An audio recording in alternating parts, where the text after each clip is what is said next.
วันนี้ดีใจนะครับที่มีโอกาสได้มาถ่ายบ้านที่การออกแบบอีกครั้งหนึ่ง ยินดี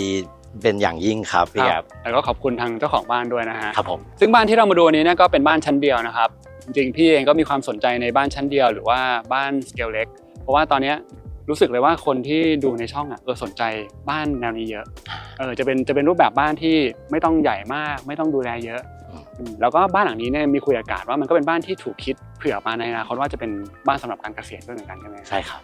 ใช่ครับแล้วก็อย่างหนึ่งที่พี่รู้สึกสนใจมากเลยคือตอนที่การ์ดแชร์ภาพไปใน Facebook เนี่ยโอ้โหฟีดแบ็กดีนะครับดีมากเลยแล้วเรารู้สึกว่าบ้านมันมีความญี่ปุ่นมีความแบบเซนเรียบๆดูนิ่งๆแต่พอไปคุยข้อมูลกันกลับกลายเป็นว่ามันไม่ได้มี reference หรือไม่ได้มีความตั้งใจแต่แรกเลยที่เราจะทำบ้านให้มันมีกลิ่นอายหรือสไตล์ความเป็นญี่ปุ่นใช่ครับมันเป็นการพัฒนาไปเรื่อยๆระหว่างที่เราออกแบบครับผมเริ่มจากให้การ์ดเล่าถึงแบ็กกราวด์ก่อนนะฮะว่าที่ดินบริบทเป็นยังไงบ้างครับตอนที่เรามาเห็นไซต์ครั้งแรกที่ดินขนาดประมาณ350ตารางวานะครับเป็นที่ดินอยู่ในหมู่บ้านครับอยู่ที่สารยาคุณตู่เจ้าของบ้านเนี่ยก็มีโจทย์ที่ชัดเจนมาแต่วันแรกเลยว่าอยากได้บ้านชั้นเดียวครับผมตัวพื้นที่ใช้สอยก็รวมๆแล้วประมาณ950ตารางเมตรครับผมบ้านชั้นเดียวแต่900กว่าตารางเมตรนี่ถือว่าจริงๆแล้วข้างในนี่เดี๋ยวน่าจะเห็นว่ามันใหญ่โตเหมือนกันนะทีนี้พอมันต้องมาด้วยการเป็นบ้านชั้นเดียวเนี่ยไอเดียที่การ์ดคิดเหมือนการ์ดก็มีการทำออปชันให้ลูกค้าเลือกหลายแบบเหมือนกันใช่ครับแต่สุดท้ายแล้วตอนที่มันมาเป็นแบบนี้เนี่ยเล่าให้ฟังหน่อยว่าทำไมแบบนี้มันถึงโดนใจเจ้าของมีโจทย์อีกข้อหนึ่งครับพี่แก๊ปที่คุณตู่ให้ไว้โดยชัดเจนตั้งแต่วันแรกว่าแกอยากได้สถานที่ที่ต้องการการดูแลรักษาน้อยๆก็ตอนที่ทำออปชันกันก็จะมีออปชันค่อนข้างหลากหลายทั้งในเชิงโซนนิ่งแล้วก็รูปลักษณ์บางออปชันจะเป็นหลังคาแบนๆเป็นสแลบครับกับออปชันที่เป็นหลังคามีวอลลุ่มเป็นหลังคาวัสดุมุงหลังคาซึ่งก็ตัดสินใจร่วมกันค่อนข้างเอียงมาทางที่อาคารมีหลังคาเพื่อให้ระบายน้ำได้ง่ายๆไม่ต้องดูแลรักษามากทำให้อาคารมันมีวอลลุ่มขึ้นมาเหมือนกับเป็นกึ่งสไตล์รีสอร์ทที่มองไปแล้วมีหลังคาขึ้นมาค่อนข้างจะเริ่มตัดสินใจด้วยวิธีนี้มาเรื่อยๆระหว่างทางครับซึ่งในทุกๆครั้งก็จะมีไอ้แฟกเตอร์เรื่องดูแลรักษาง่ายแหละที่จะคอยปัดอันที่ไม่ใช่ออกไปใช่ครับมันทำให้ในที่สุดเดินทางมาเป็นบ้านที่เสร็จในปัจจุบันแล้วก็ตอบโจทย์ทั้งสองอย่างนี้ฮะตอบโจทย์การอยู่อาศัยในบ้านชั้นเดียวที่พื้นที่เป็นพื้นที่กว้างๆแล้วก็ทำยังไงให้ตัวบ้านเนี่ยเราไม่ต้องดูแลรักษามากนักครับผมครับเดี๋ยวก่อนที่จะเดินเข้าไปเนี่ยอยากให้การพูดถึงภายนอกนิดนึงตรงนี้ที่เราเห็นเนี่ยเราจะเห็นแมสของหลังคาแล้วก็เห็นในส่วนของรั้วนะครับรวมถึงประตูทางเข้าครับอยากให้พูดถึงการดีไซน์ในเชิงของแปลนหลังคาเนี่ยมันเป็นหลังคาที่เซกชันเหมือนกันหมดเลยจากด้านหน้าเนี่ยเราจะเห็นวอลลุ่มมันเนี่ยที่มันวิ่งยาวๆจากมุมของบานใส่ด้านหนึ่งไปอีกด้านหนึ่งครับผมรั้วก็เป็นความตั้งใจร่วมกันว่าแกอยากได้รั้วที่ค่อนข้างจะทึบหน่อยให้มี privacy แล้วก็ทำให้พื้นที่ภายในมันมีคอร์ทยาร์ดเอ็กซ์ตร้าของตัวเองออกมาบริเวณริมรั้วครับทีนี้ด้วย proportion ความสูงต่างๆเนี่ยเราก็พยายามที่จะออกแบบบ้านหลังเนี่ยโดยcelebrate ความเป็นเส้นนอนรู้สึกว่าเส้นนอนพวกนี้มันทำให้เกิดความรู้สึกนิ่งๆพักผ่อนครับเหมือนเส้นขอบฟ้าเวลาไปทะเลประมาณนี้ฮะตัว proportion มันก็เลยถูกซอยให้เป็นแบบซีรีส์ของสตริปเป็นเส้นนอนๆอย่างท่อนล่างเนี่ยก็จะใช้หินธรรมชาติขึ้นมาถึงระดับประมาณเอว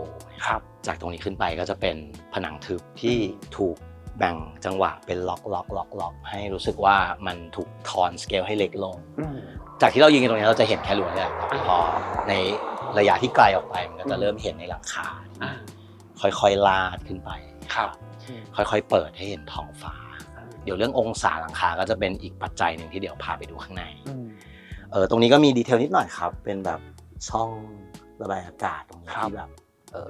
มองไม่เห็นแต่ว่าลมยังพอผ่านเข้าไปได้มีช่องเหนือรั้วที่ลมยังถูกดักเข้าไปใต้หลังคาได้คือช่องเนี่ยมันทำให้รู้สึกแบบมันไม่อึดอัด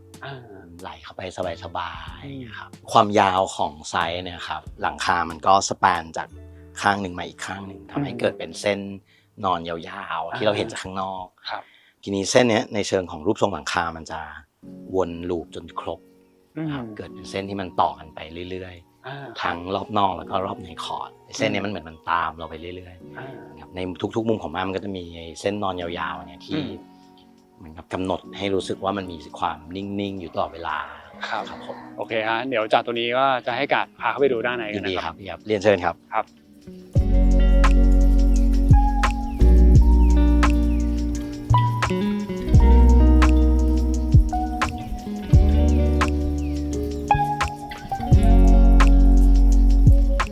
พอเดินเข้ามาแล้วนอกจากต้นโอลีฟแล้วพี่รู้สึกว่าตัวสเปซตรงนี้เป็นช่องวอยด้านบนนะแล้วมันดูมีความอิมแพคเหมือนกันนะซึ่งจริงๆแล้วมันก็คือเป็นบ้านที่มีคอร์ดอยู่ตรงกลางนี่แหละใช่แล้วก็ตัวหลังคากับตัวแมสอาคารเนี่ยก็คือเป็นสี่เหลี่ยมเหมือนเป็นโดนัท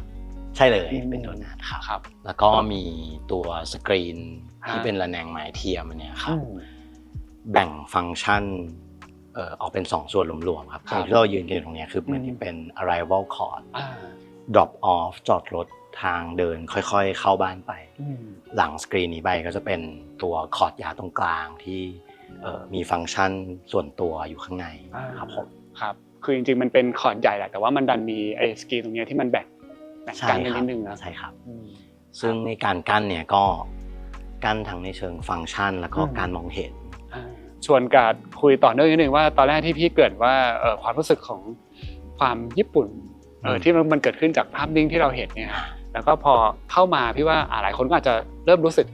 บางอย่างแล้วเหมือนกันแต่ว่ามันไม่ได้มาจากจุดเริ่มต้นที่เราคิดเลยใช่ไหมฮะใช่ครับคือไม่ได้มีบรีฟโดยชัดเจนหรือว่าปลายทางตรงนี้ร่วมกันครับผมให้การเล่าว่าตอนเริ่มคิดมันเริ่มมายังไงพี่อาจจะขอเริ่มจากตัวหลังคาของเราได้ครับเพราะตอนแรกที่กาดบอกก็คืออยากได้เป็นลักษณะหลังคาจั่วที่อาจจะระบายน้ำได้ดีแล้วก็มันเห็นความเป็นฟอร์มเป็นแนวชัดเจนใช่ไหมฮะใช่ครับตัวหลังคาเนี่ยมันมีโอเปอเรชั่นที่สำคัญอันหนึ่งคือปกติตัวหลังคามันจะแบบเอียงเป็นเท่ากัน2อันใช่ไหมครับในบ้านหลังเนี้ยเราดันในจุดสูงสุดตรงเนี้ยดันเข้ามาด้านที่ติดกับคอร์ดตรงเนี้ยครับจะเห็นว่าหลังคามันจะชันกว่าชันกว่า45องศาส่วนภายนอกอะครับหลังคามันก็จะลาดกว่า45องศาซึ่งมันตอบสนองกับลักษณะของ planning ที่มันมีคอร์ดตรงกลางแล้วก็เลเยอร์ที่เป็นฟังก์ชันแล้วก็เลเยอร์ที่เป็นภายนอกในมิติที่ว่าเวลาเราเห็นอาคารจากภายนอกครับในหลังคาที่มันลาดกว่าปกติมันก็จะรู้สึกว่ามันเปิดให้เห็นท้องฟ้าได้มากขึ้นรู้สึกมันสบายเฟรนลี่ขึ้นแต่พอเราอยู่ในคอร์ดตรงนี้ครับหลังคาที่ชันขึ้นเนี่ยมันเหมือนกับเป็นผนังอีกเลเยอร์นึงที่มันไม่ได้เป็นผนังแบบนี้นะแต่มันเป็นผนังแบบเอียงๆที่ก็เหมือนกันมันลีดไปหาท้องฟ้าข้างบนเนี่ยที่กึ่งมันทำหน้าที่เหมือนเป็นเฟรมอันนึงที่มันค่อยๆพาเราขึ้นไปแล้วก็มันอยู่นอกระดับสายตาประมาณนึงเหมือนกับถ้าเรายืนอย่างเงี้ยมันจะแบบรู้สึกว่ามันมีอยู่นะแต่ว่าไม่ได้แบบมาปรากฏตรงๆทำให้เวลาความรู้สึกในสเปซที่มันอยู่ในตรงที่เราใช้งานครับมันเหมือนมี protection บางอย่างเพิ่มขึ้นมาทำให้มันเกิดเหมือนกับสร้างเป็น interior space ขึ้นมาในพื้นที่ที่เป็นภายนอกตรงนี้ครับผมจริงๆไอ้ความรู้สึกตรงนี้เนี่ยแอบบอกคนดูนิดนึงว่าเราอาจจะรู้สึกมันได้ในแต่ละจุดแตกต่างกันไปอย่างเมื่อกี้ตอนที่ก่อนถ่ายพี่ก็มีไปเดินกระกาดมาแล้วพี่รู้สึกว่าตอนอยู่ข้างในพี่รู้สึกถึงความเป็นผนังได้ค่อนข้างชัดเหมือนกันมันเป็นเหมือนสเปซที่มันถูกปิดล้อมเหมือนแบบเป็นโคลสอะไรอย่างนี้นะใช่ครับเราก็รู้สึกจริงว่ามัน private ซึ่งจริงๆมันเกิดจากการที่เหมือนเรื่องขององศาสโลปใช่ครับที่การทำจากที่ปกติมันเท่ากันเนี่ยอันนี้คือเราก็บิดให้อันนึงชันกว่าอีกอันนึงมากกว่าก็รู้สึกน่าสนใจนะสิ่งนี้มันกลายเป็น interior space ด้วยครับก็คือใน interior ส่วนใหญ่เนี่ยคือเราก็ใช้วอลลุ่มตรงนี้แหละที่เราเข้าไปข้างในแล้วมันมีความสูงที่เราไม่ได้จากการทำหลังคา flat ตัวนี้มันก็ทำให้ interior มันมีทั้งความสูงแล้วก็พอมันลาดลงมาต่ำๆมันก็รู้สึกโคซี่ซึ่งจริงๆอีกส่วนหนึ่งพี่ว่าอย่างวิธีการที่เราเลือกวัสดุที่เป็นกระเบื้องหลังคาแล้วก็มีความจัตุรัสหน่อยๆวิธีการที่เราเหมือนพี่รู้สึกมันมีความปราณีตมีอะไรบางอย่างนะมันก็จะไม่ได้ดูรุนแรงหรืออะไรกับเราเท่าไหร่เงี้ย คือผมว่าอันนี้เป็นการจัดการเรื่องสเกลในความที่เส้นมันต่อกันหมดเป็นยาวๆใช่ไหมครับมันเหมือนกับเป็นของชิ้นใหญ่แต่ว่าเลือกใช้กระเบื้องหลังคาที่เป็นแผ่นเรียบขนาดเล็กๆเหมือนกับค่อยๆเรียงจนกลายเป็นเพลนเนี่ยครับเวลาเราอยู่ใกล้มันก็จะเห็นไอ้ชิ้นเล็กๆและแนงไม้นี่ก็เหมือนกันครับแบบเป็นอารมณ์ว่าเลือกชิ้นที่มีขนาดไม่ใหญ่แล้วก็จัดความถี่มากหน่อยครับการทอนสเกลพวกเนี้ยมันก็ช่วยให้เวลาเราอยู่อาศัยแล้วเราแบบไม่รู้สึกว่ามันมีอะไรที่มันขนาดใหญ่เกินความเป็นบ้านใช้คำนี้กันครับแล้วก็พี่ก็ไม่แน่ใจเหมือนกันว่าไอ้ความรู้สึกญี่ปุ่นที่บางทีเราจับมันได้ไวๆเนี่ยมันอาจจะมาจากความละเอียดแบบนี้หรือเปล่าด้วยนะก็อาจจะเป็นส่วนหนึ่งครับถ้า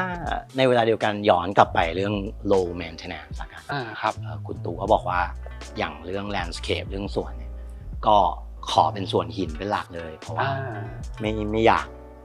ต้องมีการ maintenance การดูแลต้นไม้มากนะตรงที่เรายืนกันอยู่เนี่ยก็เป็นวัสดุเป็นหินดูแลง่ายๆน่าจะเป็นการที่ composition ทั้งหมดมันดูเรียบร้อยและละเอียดแล้วกันนะน่าจะประมาณนั้นคือพวกรายละเอียดจุกจิกพวกเนี้ยครับมันก็ทำให้เรารู้สึกว่าสเกลมันเป็นของแบบใกล้ๆตัวครับมองอย่างนั้นอีกอย่างคือมีต้นโอลีฟต้นเนี่ยที่คุณตู่เลือกมามันมีรูปทรงหรือมีเส้นสายบางอย่างที่ผมว่ามันรู้สึกตัว texture ของตัวต้นมันดูเป็นธรรมชาติมากๆเห็นร่องเห็นเปลือกชัดๆมีสีมีอะไรบางอย่างที่มันดูแบบเหมือน saturate น้อยหน่อยอะไรอย่างเงี้ยก็อาจจะเป็นส่วนสำคัญเช่นกันครับที่สร้างความรู้สึกจำเพาะบางอย่างขึ้นมาครับผมครั้งที่จริงๆถ้าแยกแต่ละเอลิเมนต์อ่ะมันก็ไม่ได้ดีไซน์หรือบอกว่ามันญี่ปุ่นนี่นะใช่ครับไม่ได้มีจุดเริ่มต้นและภาพสุดท้ายร่วมกันแบบนั้นแต่ผมว่ามันเป็นระหว่างทางนี่แหละการจัดการเรื่อง proportion การจัดการเรื่องสเกลการบริหารองค์ประกอบเชิงเส้นพวกนี้ครับมันค่อยๆคลี่ออกมาเป็นสเปซครับผมแล้วก็มีเรื่องนึงที่มีความสำคัญเหมือนกันก็คือเรื่องของตัวสัดส่วนของตัวบ้านกับตัวหลังคาเนี่ยครับการมีบอกพี่กันว่าอยากให้มันเป็น1:1เลยใช่ไหมครับผมจริงๆอันนี้อาจจะเป็นความเนิร์ด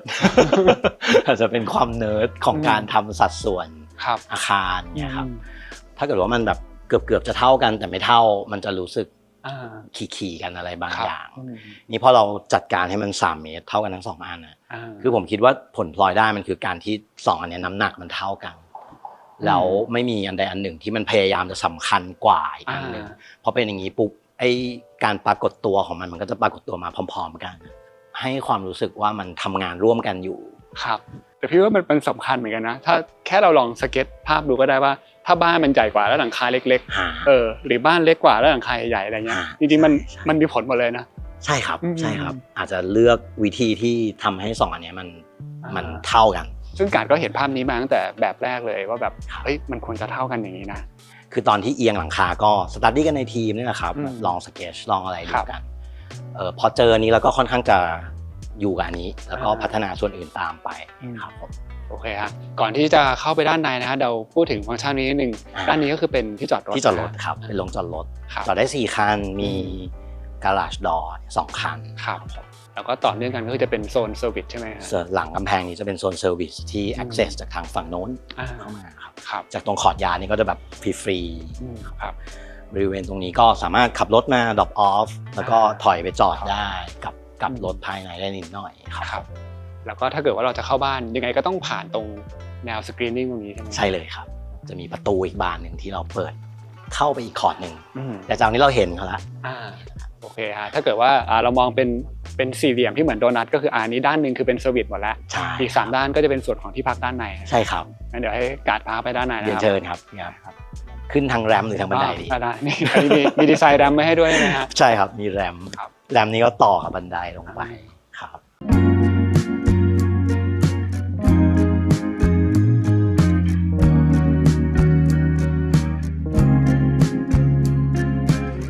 ตอนนี้การ์ดก็พาเข้ามาด้านในบ้านแล้วนะครับแล้วก็มาเจอกับโตด้วยนะครับซึ่งเป็น landscape designer ของบ้านหลังนี้นะครับพูดถึงความรู้สึกตอนที่เราเข้ามาด้านในนี้ก่อนนะเพราะว่าจริงๆพื้นที่ตรงนี้ก็ถือว่าเป็นพื้นที่ส่วนกลางของบ้านเลยเราก็จะเห็นว่ามีคอร์ดอยู่ตรงกลางนะครับแล้วก็ตัวบ้านเนี่ยมันก็จะล้อมเป็นโดนัทอย่างที่เราคุยกัน ขอไล่ไปตั้งแต่เรื่องของcirculation แล้วก็เรื่องของ zoning ก่อนฮะจากตะกี้ที่เข้าประตูตรงสกรีนเข้ามาครับทางฝั่งด้านซ้ายมือเนี่ยก็จะเป็น living pavilion ครับมี living dining pantry ห้องครัวครับซึ่งจะอยู่ติดฝั่งหน้าบ้านเลยใช่ไหมอยู่ติดกับฝั่งหน้าบ้านเลยใช่ครับเป็นโซนที่เปิดรับแขกได้มากที่สุดครับในเวลาเดียวกันก็จะมีสระว่ายน้ำที่อยู่ติดกับฝั่งนี้ก็เหมือนกับเป็นโซนแบบ lounge อันหนึ่งที่มีพื้นที่ recreation ครบ public สุด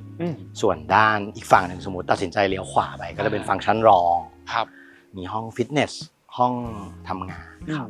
ซึ่งส่วนใหญ่ก็จะเป็นเจ้าของบ้านเป็นคนใช้มีส่วนที่ลึกที่สุดเนี่ยไม่ว่าจะเลี้ยวซ้ายหรือขวาพอเดินมาก็จะตามระเบียงนี้ไปครับก็จะเป็นคอมเพลของห้องนอนเปิดเข้าไปแล้วก็จะยังมีห้องนั่งเล่นสมมุติว่าเราอยู่บ้านแล้วเราไม่ได้ต้องมาอยู่ที่พาวิเลียนครับก็ใช้ชีวิตอยู่ในห้องนั่งเล่นเล็กๆนี้ได้เลยทั้งหมดนี้ก็จะอยู่ล้อมตัวคอร์ทยาร์ดอันนี้เอาไว้ครับผมครับซึ่งแต่ละส่วนเนี่ยมันก็จะแยกจากกันไม่สามารถเดินทะลุกันได้ใช่ไหมครับแยกจากกันครับใช่ครับหมายความว่าถ้าเกิดว่าเราจะย้ายจากส่วน living ไปห้องนอนก็จะต้องเดินผ่านระเบียงออกมาแล้วก็สัมผัสกับธรรมชาติหรืออะไรอย่างนี้ก่อนที่จะเข้าไปด้านในเหมือนเราแตะคีย์การ์ดเข้ามาในวิลล่าที่เป็นพื้นที่ของเราทั้งหมดแต่ว่าอยู่คนละพาวิเลียนกันอยู่คนละวิลล่ากันครับผมส่วนหนึ่งที่อยากให้การพูดถึงก็คือเรื่องของตัว exterior เพิ่มเติมนะฮะอย่างการตกแต่งในส่วนของผนังหรือว่าพื้นนี้ฮะมีวิธีการเลือกวัสดุหรือว่าโทนสียังไงบ้างพอทั้งหมดเนี้ยเป็น presidential suite เดียวกันเรื่องความเป็นส่วนตัวของแต่ละฟังก์ชันเนี่ยครับก็อาจจะไม่ได้จำเป็นมากนะคุณตูกับผมก็เลยมองว่ากระจกในโซนเนี่ยก็จะเยอะที่สุดเท่าที่เป็นไปได้เลยท่อนล่างที่เป็นผนังเนี่ยครับจะเห็นว่าส่วนใหญ่ก็จะเป็นกระจกแต่ตรงที่เป็นผนังนะครับก็จะใช้เป็นผนัง texture ธรรมชาติให้ความรู้สึกว่ามันเป็นอยู่กับพาเลตวัสดุที่เป็นธรรมชาติไม่รู้สึกสะท้อนรู้สึกว่ามี texture ครับในเวลาเดียวกันตัวหลังคาเนี่ยก็จะเป็นอีกเลเยอร์หนึ่งที่ทำงานแบบที่เล่าให้พี่แกฟังไปแล้วครับผมก็จะเป็น extra ความสูงและ protection ตัวเส้นทั้งเส้นยอดจั่วเนี่ยครับกับเส้นที่เป็นปลายชายคามันก็จะวิ่งเป็นเฟรมด้านบนและด้านล่างที่มันแบบเปิดเราไปหาท้องฟ้าแล้วก็ไม่เห็นอย่างอื่นข้างนอกครับจริงๆความรู้สึกของการที่เข้ามาอยู่ในนี้เนี่ยมันสัมผัสได้ถึงการโอบล้อมชัดเจนเลยนะแล้วก็ความรู้สึกที่กาดบอกว่ามันเหมือนเป็นผนังนะพี่รู้สึกแบบนั้นพอสมควรเลยทีนี้ขยับมาถึงอีกหนึ่งส่วนที่มีความสำคัญมากๆก็คือเรื่องของงานแลนด์สเคปนะครับก็ต้องถามโตว่าอย่างวิธีการเลือกต้นไม้มีการคิดมายังไงบ้างครับต้นไม้เนี่ยเป็นความชอบส่วนตัวของเจ้าของที่ว่าอยากจะได้ต้นไม้ประทานต้นหนึ่งไม่อยากให้ได้ต้นไม้ใหญ่ที่มันโตเร็วแล้วก็ต้องทำให้ดูแลรักษายากครับแล้วก็เป็นความชอบส่วนตัวที่เป็นต้นโอลีฟเข้ามาครับต้นนี้แล้วก็ส่วนใหญ่เนี่ยสวนเนี่ยฟังก์ชันในการเดินเข้าใช้งานเนี่ยคงไม่ได้เข้ามาใช้งานในสวนเดินเล่นอะไรมากมายแต่ว่าเป็นอารมณ์ของสวนที่สร้างบรรยากาศให้กับตัวบ้านเป็นการมองเทควิวได้ความเขียวจากสวนเวลาเราใช้งานอยู่ในบ้านมากกว่าเป็นหลักผมอยากให้รู้สึกว่าแต่ละมุมเนี่ยมันได้วิวของบรรยากาศของสวนต่างกันไปเลยขยับต้นไม้ประธานเนี่ยไปทางขวานิดนึงเพื่อให้มีสเปซของสวนอีกฝั่งหนึ่งให้มันมีความแบบเป็นธรรมชาติมากขึ้นไม่แข็งจนเกินไปเพราะบ้านมันนิ่งแต่ว่าสวนเนี่ยอยากให้มีความเป็นธรรมชาติมากขึ้นทำให้บ้านมีบรรยากาศที่รีแลกซ์และร่มรื่นมากขึ้นครับแล้วก็จะเห็นว่าเหมือนโตเองก็เลือกลักษณะเหมือนเป็นไม้พุ่มด้วยใช่ไหมฮะครับก็อีกโจทย์หนึ่งที่เรื่องของการดูแลรักษาในระยะยาวครับแล้วก็โจทย์ของทางเจ้าของเนี่ยอยากให้สวนเนี่ยมีความคลีนโล่งสะอาดตาแล้วก็พันไม้ที่เลือกเนี่ยก็ไม่ได้เป็นแนวท็อปิคอลหรืออะไรพวกนี้ผมคิดว่ามันเข้ากับสวนหินและกรวดมากที่สุดอะไรเงี้ยครับยกตัวอย่างสักหน่อยได้ไหมว่าต้นไม้ที่เรารู้สึกว่ามันดูแลรักษาง่ายเนี่ยมีต้นอะไรบ้างที่เราเลือกมาใช้ส่วนใหญ่ก็จะมีพวกไซนะครับพวกไซดัดต่างๆครับพวกนี้ทนอยู่แล้วแล้วก็พวกบางต้นก็มีพวกพญาไร้ใบที่ทำให้มี texture ที่มันอีกแปลกตามากขึ้นอีกอันนึงครับมีพวกช้องนางนะครับแล้วก็มีต้นไม้พุ่มที่ผมแนะนำนะครับใช้ง่ายแล้วก็ทนแล้วก็ดูเหมือนดูแพงดูแบบเป็นทางฝรั่งยุโรปนิดนึงเรียกว่าต้นซอบุชครับอย่างวิธีการดูแลรักษาอย่างที่เราจัดการให้เนี่ยก็คือมีอย่างเรื่องของระบบน้ำที่เป็นทัมเมอร์เป็นอะไรอย่างนี้ไหมใช่ครับทางเจ้าของก็ให้ใส่ติดตั้งทัมเมอร์ ไปในตัวด้วยครับ ครับ เป็นพวกระบบน้ำหยดน้ำสปริงเกอร์ครับ ซึ่งจริงไม้ที่เราเลือกมาก็อาจจะไม่ได้ต้องการน้ำเยอะหรือเปล่า ใช่ฮะ ทีนี้พี่อยากลงดีเทลถึงต้นโอลีฟต้นหลักนี้นิดนึงค ครั รับ อันนี้ก็คือไปเลือกกับเจ้าของไหมฮะแล้วก็เรื่องของฟอร์มเนี่ยก็จะเห็นว่ามันมีเส้นสายอย่างที่กาดบอกแล้วว่าแบบเส้นสายมันก็ทำงานเชื่อมโยงกับตัวบ้านไปด้วยใช่ไหมฮะเรามีวิธีการเลือกไงฮะ ก็หลักๆคือดูจากฟอร์มที่เหมาะสมกับพื้นที่นะครับไม่ใหญ่เกินไปแต่ว่าทีเนี้ยต้นเนี้ยมันจะมีกิ่งหนึ่งที่มันยื่นยาวกว่าฝั่งนั้น ครับ ผมก็เลยจัดให้ว่ากระเถิบเขาไปด้านเนี้ยแล้วก็จะได้ให้แขนเขายื่นมาฝั่งเนี้ยมันจะได้เป็นการบาลานซ์ที่ดี ครับทีนี้มันมีเรื่องหนึ่งที่เรามองไปตรงหลังคาด้านบนเนี่ยจะเห็นเลยว่ามันไม่มีรางระบายน้ำนะเพราะวิธีการจัดการน้ำที่มันไหลมาจากหลังคาเนี่ยก็คือกะก็จะให้มันไหลตามหลังคาแล้วก็ลงมาที่พื้นเลย ใช่ครับย้อนกลับไปเรื่องเดิมก็คือทำยังไงให้เราไม่ต้องดูแลรักษามากนะครับน้ำที่ลงมาครับรางน้ำจะซ่อนอยู่ในบริเวณแลนด์สเคปนะครับโตเขาก็ทำดีเทลปูจิโอเทคไทล์เอาหินไปปิดไว้ข้อดีการหนึ่งมากๆเลยคือรางน้ำที่อยู่ใต้ดินเนี่ยมันใหญ่แล้วก็รับน้ำฝนได้อย่างเต็มที่แล้วก็เป็นตัวรางระบายน้ำรอบบ้านไปด้วยในตัวอยู่แล้วครับสิ่งนี้มันทำงานทั้งในคอร์ดนี้แล้วก็รอบๆบ้านรอบๆด้วยครับผมที่มีดีเทลที่โตทำเพิ่มเติมตอนแรกมาครั้งแรกเนี่ยคุยกับกาดก็ยังไม่เห็นภาพว่ารางน้ำมันจะอยู่ไหนพอมาสำรวจไซต์ตอนแรกตกใจนี่อะไร ตัดรอบเลยก็พอคิดโอเคมันคือรางน้ำที่จากข้างบนลงมาข้างล่างทีนี้สวนมันจะโดนแบ่งเป็นปริยายเลยครับ2ฝั่งซึ่งมันจะทำให้บรรยากาศของสวนเนี่ยค่อนข้างจะจัดการได้ยากในแง่ของพื้นที่เนาะเราจะทำไงให้มันรู้สึกว่าไอ้เส้นเนี้ยมันหายไปโดยที่เนียนที่สุดแล้วก็ได้บรรยากาศสวนกลับมาเลยสร้างเป็นตัวของเนินเพื่อยกแบบเลเวลของสวนให้มีมิติมากขึ้นไม่งั้นถ้าเราแฟลตไปหมดเนี่ยมันจะกลายเป็นก็ยังเห็นเส้นนี้วิ่งอยู่ดีถ้าเราไปดูก็เหมือนเป็นเนินหรือเหมือนเป็นสะพานเล็กๆอะไรแบบนี้นะฮะใช่ครับซึ่งผมว่าได้ผลมากๆในเชิงสเกลด้วยจากที่สเปซเป็นสติปยาวๆกลายเป็นหย่อมเล็กๆต่อๆกันครับผมครับขอบคุณโตมากนะที่มาพูดคุยเรื่องแลนด์สเคปกันนะครับเดี๋ยวตรงนี้ก็จะให้กาดพาเข้าไปดูด้านในบ้านกันต่อได้เลยครับ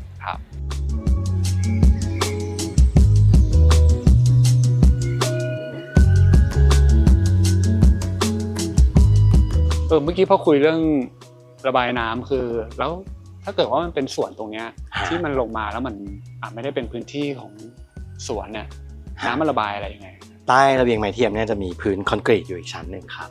แล้วก็มีรางน้ำขนาดใหญ่อยู่ริมสระครับ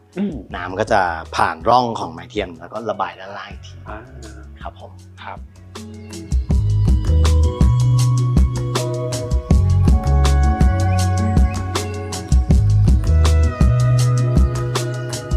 ตอนนี้ก็เข้ามาด้านในแล้วนะครับแล้วก็มีน้องกิฟต์ที่เป็น Interior Designer มาร่วมพูดคุยด้วยนะครับเดี๋ยวเริ่มจากให้กาดเล่าให้ฟังก่อนอันนี้ก็เป็นพื้นที่โซนแรกนะครับก็จะเป็นโซนที่เป็น living dining แล้วก็จะมีกอล์ฟซิมแล้วก็จริงๆมันมี pantry ด้วยนะแล้วก็ข้างหลังก็เป็นเหมือนเป็นครัวครับผมครับพื้นที่ตรงนี้ก็คือเหมือนเป็นส่วนที่กาดบอกว่ามัน public ที่สุดเลยใช่ครับตัวซีลิ่งก็จะกำหนดกรอบเอาไว้ว่าสามารถทำขึ้นไปตามรูปทรงหลังคาได้ครับผมทำให้ฝั่งด้านนี้เราเหมือนมีสเปซเป็นดับเบิลวอลลุ่มแต่ในขณะเดียวกันมันก็ไม่ได้เป็นแบบเปิดเป็น2ชั้นขึ้นไปเป็นกล่องมันจะเอียงไปตามองศาของหลังคาที่มันลาดไปทางด้านหน้าครับในเชิงโครงสร้างครับก็เอาออฟเซตตัวเสาออกมาจากผนังครับเพื่อให้ผนังด้านนอกครับเป็นกระจกที่สามารถเปิดได้ทั้งหมดเป็นศาลาได้ครับผมครับตัวเสากลมก็ทำเป็น texture เดียวกันกับผนังทั่วไปในตัวบ้านครับผมครับซึ่งอันนี้กาดก็บอกว่ามันจะมีแค่พาวิเลียนนี้แหละที่เป็นเสากลมใช่ไหมฮะใช่ครับอาจจะให้กิฟต์แชร์เรื่องของอินทีเรียต่อฮะได้เลยค่ะก็ในส่วนของ planning อะค่ะเราก็เวิร์กกับทางเจ้าของบ้านนะคะด้วยว่าพื้นที่นี้จะเป็นพื้นที่จัด catering บ่อยมากเพราะฉะนั้นเราก็อยากได้ฟังก์ชันในของแปลนนะคะที่ให้ทุกคนในบ้านเนี่ยอยู่ตรงนี้แล้วก็มองเห็นกิจกรรมต่อเนื่องกันและกันนะคะอย่างเช่นบางคนอาจจะกำลังเตรียมอาหารอยู่บางคนนั่งคุยกันบนโต๊ะแล้วก็เดิมทีตรงนี้ค่ะคือจะไม่ได้เป็นกอล์ฟซิมเป็นห้องปิดธรรมดาเป็นห้องนั่งเล่นแต่ว่า หลังจากที่เราทำกันบ้านร่วมกันเนาะกับทางพิการด้วยทางเจ้าของบ้านค่ะเราก็ระเบิดผนังออกแล้วก็ทำพื้นที่ตรงนี้เป็นจอที่เอาไว้ดูหนังได้ด้วยร้องคาราโอเกะได้ด้วยในวันธรรมดาแล้วก็สามารถใช้ในการเล่นซ้อมกอล์ฟซิมได้ด้วยนะคะเพิ่มเติมก็จะมีในส่วนของในเรื่องของวัสดุอะค่ะจากข้างนอกค่ะเข้ามาภายในเนี่ยเราทำ transition คนละวัสดุกันเป็นไม้เทียมกับข้างในจะเป็นวีเนียร์แต่ว่าเราโจทย์ก็คือเราอยากให้มันมีความเชื่อมต่อกันเพราะฉะนั้นสีของวัสดุอะค่ะมันจะต้องเป็นสีที่ใกล้เคียงกันมากๆรวมถึงพื้นผิวก็เป็นแมทเหมือนกันด้วยค่ะอย่างตัวไม้ทั้งหมดอะค่ะเราใช้เป็นวีเนียร์ซึ่งเป็นไม้จริงนะคะอย่างหินก็จะใช้เป็นหินจริงทั้งหมดเลยยกเว้นหินตัวนี้ที่เป็นหินเทียมนะคะแต่ว่าถ้าลองสัมผัสดูมันก็จะมีความใกล้เคียงกับของจริงแล้วก็มีความบางด้วยค่ะแต่ว่าแนวทางในการตกแต่งอินทีเรียเนี่ยมันจะเป็นฟิลแบบเหมือนพิสูจน์เหมือนโมเดิร์นลักชัวรี่อะไรแบบนี้ใช่ค่ะเป็นโมเดิร์นโทนสีจะมีความ humble นิดนึงให้มันสอดคล้องกับตัวเต็กแต่ว่าเราจะเพิ่มความเป็น timeless เพิ่มหรูหรานิดนึงในส่วนของพวกเฟอร์นิเจอร์แล้วก็ใส่สแตนเลสสีทองมีงานกระจกเข้ามาช่วยอะไรเงี้ยค่ะตัวพื้นภายในทั้งหมดอะค่ะเราจะใช้เป็นพื้นไม้สักที่สั่งทำสีเทียบใกล้เคียงกับข้างนอกนะคะแล้วก็ไม้เนี้ยเป็นไม้ที่สั่งทำใช้เวลาประมาณ3 เดือนเลยเพราะว่ากว่าเราต้องทำตัวอย่างกว่าจะย้อมสีฟอกสีให้มันใกล้เคียงกับของข้างนอกค่ะโอเคค่ะเดี๋ยวจากนี้เราขยับไปดูอีกหนึ่งพาวิเลียนกันต่อนะครับได้เลยครับครับ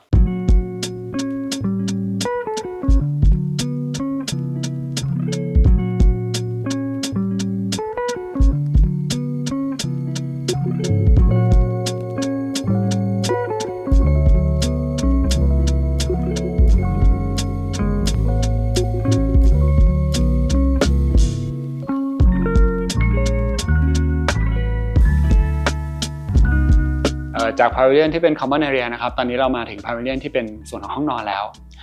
แต่ว่าเดี๋ยวให้การ์ดเล่าให้ฟังนิดนึงว่าการวางแผนในห้องนี้เป็นยังไงเพราะจริงๆเหมือนมันจะแยกออกเป็น2 ส่วนใช่ไหมครับใช่ครับเหมือนเราเข้ามาใน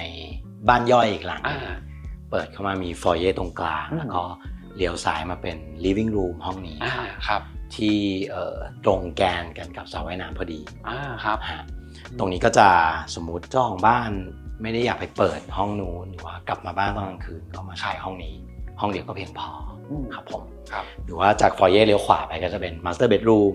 ทะลุเข้าไปเป็นคลอเซ็ตแล้วก็ห้องน้ำเป็นบ้านที่ complete ซึ่งจริงตำแหน่งของพาวิเลียนนี้ก็คือจะเป็นจุดที่การบอกว่ามันคือเหมือนแบบลึกสุด private สุดอย่างนี้นะครับ private สุดถ้าเทียบจากทางเข้าใช่ครับส่วนของ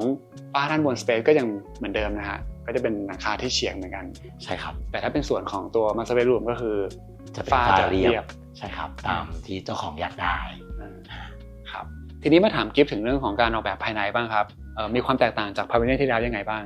ถ้าพูดถึงบรรยากาศโดยรวมนะคะพี่แก๊ปในโซนนี้เนี่ยเราจะตกแต่งให้มีความเป็นโฮมมี่มากกว่าทางการน้อยกว่าในโซนที่แล้วถ้าพี่แก๊ปสังเกตนะคะอย่างโทนสีไม้ทั้งหมดในพาวิเลียนนี้เราเปลี่ยนเป็นสีไม้โอ๊กนะคะเราจะมีความออกแบบให้มันดูโค้งมนมากกว่าในโซนที่แล้วนะคะแล้วก็อย่างตัวเฟอร์นิเจอร์ลอยตัวเองก็เหมือนกันที่เราเลือกมาให้มันมีความเป็นโค้งมนรับกับตัวบิวอินด้วยค่ะครับแล้วก็อย่างตัวหน้าบานตรงนี้เนี่ยพี่รู้สึกว่าตัวโทนสีแล้วก็เท็กเจอร์มันดูใกล้เคียงกับผนังภายนอกค่ะใช่ค่ะอย่างตัวหน้าบานที่พี่แก๊ปเห็นค่ะจริงๆวัสดุจริงๆคือลามิเนตแต่ว่าเราเลือกเท็กเจอร์แปลนพ่นอย่างเงี้ยค่ะแล้วก็มันก็จะลิงก์ไปในส่วนของผนังที่เป็นผนังเท็กเจอร์ตรงนั้นด้วยในพาวิเลียนนี้ค่ะเราจะแทบไม่ได้ใช้สีที่เป็นสีทาธรรมดาเลยสีผนังที่เหลืออยู่เนี่ยจะเป็นสีเท็กเจอร์เกือบทั้งหมดเลยค่ะเพิ่มเติมในเรื่องของหินด้วยค่ะอย่างหินที่ใช้ทั้งหมดในพาวิเลียนนี้ค่ะเราจะใช้เป็นตัวทาวเวอร์ทีมซึ่งเราจะสั่งเป็นสแลบเดียวกันทั้งหมดแต่ว่าอย่างโครตรงนี้ก็เป็นสแลบเดียวกันนะคะเพียงแต่ว่าโจทย์ที่ใช้งานค่ะอย่างตรงเคาน์เตอร์เนี่ยเราก็จะให้เขาทำเป็นอุดเรซินไว้นะคะแต่ว่าถ้าดูแล้วเนี่ยน้ำหนักสีหินทุกอย่างเนี่ยจะต่อเนื่องกันเพราะมันคือสแลบเดียวกันเลยค่ะก็คือตรงท็อปเนี่ยจะอุดเรซินเพื่อให้มันเรียบใช้งานง่ายแต่ว่าตรงส่วนที่เป็นผนังเราจะปล่อยเป็นธรรมชาติเลยค่ะแล้วก็มีอีกจุดหนึ่งก็คือด้านข้างพี่ตรงนี้ค่ะอันนี้ก็คือเป็นตู้เก็บของใช่ไหมคะเป็นตู้เก็บของและเป็นเตียงพับด้วยค่ะมีเตียงพับด้วยพอดีจากโจทย์ที่คุยกับทางเจ้าของบ้านค่ะโซนนี้บางทีอาจจะมีรับแขกที่มาเยือนปีละครั้งด้วยเพราะฉะนั้นแบบเขาอยากจะmaximize พื้นที่ของการนอนให้มากที่สุดก็จะเป็นเตียงพับที่มีอยู่หรือว่าโซฟาตัวนี้ก็ปรับเป็นเตียงนอนได้เหมือนกันค่ะครับ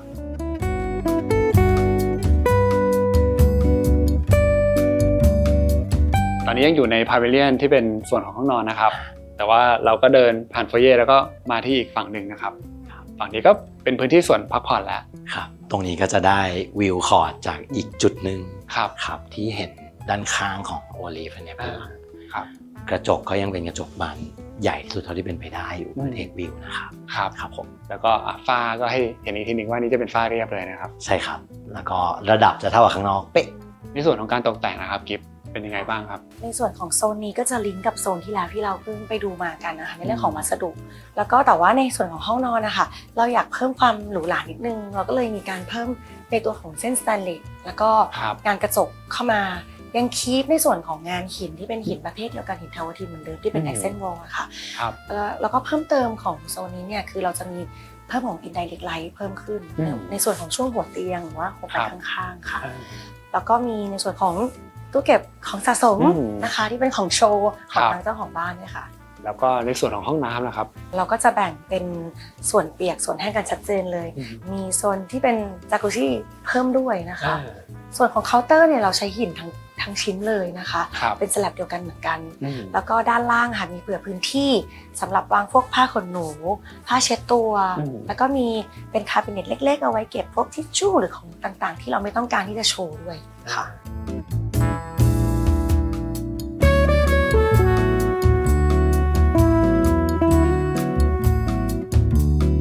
ตอนนี้เราก็เดินมาอีกฝั่งหนึ่งแล้วนะครับ ครับ จริงอย่างที่กาดเล่าให้ฟังตั้งแต่ทีแรกเลยคือตัวระเบียงเนี่ยมันเดินได้โดยรอบเลยนะ ใช่ครับ ทีนี้พอมาถึงฝั่งนี้เนี่ยมันมีห้องอะไรยังไงบ้างฮะ ฝั่งนี้ก็จะมีห้องทำงาน ครับ แล้วก็มีรูมเล็กๆขั้นตรงนี้เหมือนเป็นพ็อกเก็ตการ์เด้นเล็กๆนะครับ ครับ แล้วก็ตรงนี้จะเป็นคอริดอร์ที่เรียงจากฟิตเนสที่เทควิวคอร์ดได้ ครับ พอเลยจากสกรีนนี้ไปเนี่ยจะเป็นโซนที่อยู่นอกตัวสวีทใหญ่ละ ตรงนั้นจะเป็นห้องนอนแขกทั้งหมด3ห้องครับ โอ้มี3ห้องเลยนะฮะ ตรงสุดทางนู้นที่พี่แกเห็นก็จะมีประตูอีกชั้นหนึ่งที่ ครับ เปิดออกไป access ส่วน service ได้ครับ ครับซึ่งก็จะเป็นเซอร์วิสที่เชื่อมต่อกับที่จอดรถแล้ว ใช่ฮะ คือเมย์เขาก็จะเข้ามาไม่ได้ถ้าเราบล็อกพวกนี้อยู่ไว้นะ ใช่ครับก็คือจะมีประตูเป็นสกรีนเนี่ย ครับ กั้นไว้อีกชั้นหนึ่ง อ่า ครับผมห้องนอนแขกเองเนี่ยเป็นส่วนที่คุณตูก็ให้ความสำคัญมากเช่นกันครับเพราะว่ารองรับสมาชิกในครอบครัวของแกเอง อ๋อ เขามีการขยับกันหลายท่าเหมือนกัน จนในที่สุดก็จะมี2ห้องที่เป็น connecting room ครับ แล้วก็มีตรงกลางเป็นห้องน้ำที่เป็น elderly access ได้ อ๋อ ครับผม คือแชร์ห้องน้ำกันนะฮะ แชร์ห้องน้ำกันแล้วก็เป็นห้องน้ำที่วีลแชร์ใช้ได้ ครับ ครับผมเพื่อสมาชิกครอบครัวสูงอายุ ครับ แล้วก็มีห้องนึงเป็นห้องแยกรวมทั้งหมดมี3ห้อง อ่า ครับผมซึ่งก็จะมีวิวส่วนตัวที่อยู่ทางด้านริมรั้วเหมือนกัน อืม แล้วก็จะมีห้องน่ารักอันหนึงที่แกเพิ่มทีหลัง ครับ อยู่บริเวณเหนือโซนเซอร์วิสครับ อืม เป็นเหมือนห้องใต้หลังคาน่ารักให้เด็กๆไว้นอนเล่น ถ้าครอบครัวมาพบปะกัน จริงๆ ถึงแม้จะเป็นบ้านชั้นเดียวแต่พี่ลองนับดูเนี่ยห้องนอนก็ประมาณสักเกือบ5ห้องนอนเลยนะ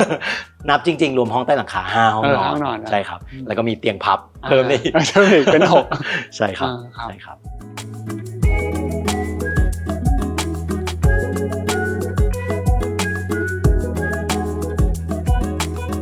บ้านหลังนี้พี่ขอเอาเป็นประเด็นแรกสำหรับการเป็นบ้านชั้นเดียวก่อนแล้วกัน เชื่อว่ามีหลายคนอยากได้บ้านชั้นเดียวครับ อะไรที่เราควรคิดถึงบ้างเวลาจะทำบ้านชั้นเดียว สำหรับบ้านชั้นเดียวครับผมคิดว่าเรื่องที่จะมีอำนาจในการกำหนดตัวอื่นๆมากๆเลยคือเรื่อง layout planning ครับเพราะว่ามันเป็นการวางผังเป็นหลัก ครับ ครับมันไม่มีการสัญจรอะไรขึ้นไปข้างบน ในเชิงวอลลุ่มมันอาจจะเป็นเรื่องที่ตามมา ครับ แต่เรื่อง layout planning อะครับจะเป็นตัวที่กำหนดไม่ว่าจะเป็นเรื่อง sequence ความรู้สึกพฤติกรรมการใช้งานจริงๆครับ ครับ คิดว่าเริ่มจากตรงนี้เป็นเรื่องแรกได้ อืม ว่าแบบเราอยากจะให้อะไรอยู่ตรงไหน ครับ สัมพันธ์กันยังไงอะไรสำคัญก่อนหลังอะไรอย่างเงี้ยครับ ครับ น่าจะเป็นจุดเริ่มต้นที่น่าจะสำคัญมากๆครับผม ครับ ครับ สมมติถ้าขยายความนิดนึงว่า อันนี้ถือว่าเป็นบ้านชั้นเดียวหรือเป็นบ้านชั้นเดียวในพื้นที่ที่กว้างหน่อยแล้วกัน ดังนั้นฟังก์ชันมันจะต้องแผ่ออกไป การวาง layout planning เนี่ยส่วนหนึ่งก็คือการสัญจรหรือการเดินภายในบ้านเนี่ยมันก็อาจจะยาวไป ฮะ ใกล้ไป ฮะ private public ฮะ ปะปนกันหรือเปล่าอะไรมันคือเรื่องประมาณนี้หรือเปล่า ใช่เลยครับคือบ้านชั้นเดียวเนี่ยผมว่ามันจะมีคาแรคเตอร์หนึ่งคือมันจะเดินจากจุด A ไปจุด B ไกลหน่อยเพราะว่าพอมีหลายๆชั้นมันขึ้นบันได ครับ อันนี้มันจะเดินทางราบ ตรงเนี้ยบางทีมันก็เป็นเหมือนกับบรรยากาศที่มันเกิดขึ้น จากการที่เรา อยู่เป็นแนวราบเป็นหลักครับผม ครับ ก็มีคาแรคเตอร์ของเขาแบบหนึ่งที่มีเสน่ห์ในตัวเองนะทำให้เราแบบออกมาบางครั้งอยู่ข้างนอกมากหน่อยออกมาแบบเดินอยู่เจอลมเจอนั้นหน่อย ครับ ครับมีละอองน้ำละอองฝนอะไรหน่อยอะไรประมาณนี้ฮะ ทีนี้ถามต่อว่าแล้วสำหรับบ้านหลังนี้ครับพี่เห็นว่าจริงๆฟีดแบ็กมันดีนะตอนการแชร์ใน Facebook ขอบ เนี่ยค คุ รับ ณมากเลยครับ แล้วก็นอกเหนือจากฟีดแบ็กจากคนภายนอกแล้วเอาจากเจ้าของบ้านรวมถึงจากตัวกัดเองด้วยฮะ ครับผม มีอะไรที่แบบเป็นมุมมองที่เราอยากแชร์ หา หรือความรู้สึกที่มีกับบ้านหลังนี้ แน่นอนที่สุดที่ฟีดแบ็กที่สำคัญที่สุดคือจากเจ้าของบ้านครับผม ครับ ก็ดีใจครับที่เจ้าของบ้านชอบแล้วก็มีการใช้ชีวิตที่ตรงกับที่คุยกันไว้ตั้งแต่วันแรกครับทั้งในเชิงการที่บ้านมันเป็นที่รองรับสมาชิกในครอบครัว ครับ ความที่มันมีความเป็น presidential suite มีห้องที่รองรับสมาชิกในครอบครัวได้ครบถ้วน แล้วก็มีวิงที่แยกกันออกไป ครับ ดูแลรักษาได้ง่าย อันนี้ก็เป็นสิ่งที่พยายามที่จะตอบมันแบบเข้มข้นร่วมกันตลอดมา ซึ่งมันทำให้ตัวงานโดยภาพรวมอะครับมันพยายามพูดเรื่องเดียวกันทั้ง architecture interior landscape ครับ นะครับอื่นๆก็ผมคิดว่าบ้านมันมีบรรยากาศที่เฉพาะตัวของมันเองนะของที่บ้านหลังนี้ฮะอาคารที่เปิดอาคารที่มีบรรยากาศที่มันเกิดจากอุปสรรคเรื่องหลังคาเนี่ยผมว่ามันมีความรู้สึกว่าตัวอาคารมันแบบเป็นแบ็กกราวด์อ่ะไม่ได้เรียกร้องอะไรจากเรามากแล้วก็อยู่อาศัยในบรรยากาศที่มันเกิดขึ้นจากไอ้เฟรมพวกเนี้ยไปครับผม ครับ ไม่ได้พยายามจะปรากฏตัวออกมาชัดเจนสำหรับผมเองรู้สึกว่าอันเนี้ยคือความรู้สึกพักผ่อนแล้วในเวลาเดียวกันการออกแบบที่มัน low maintenance มันไม่ต้องคอยห่วงเรื่องการดูแลการจัดการการกันแดดกันฝนอะไรอย่างเงี้ยครับมันทำให้การอยู่อาศัยในบ้านมันเป็นการพักผ่อนที่แท้จริงผมว่าครับผม ครับ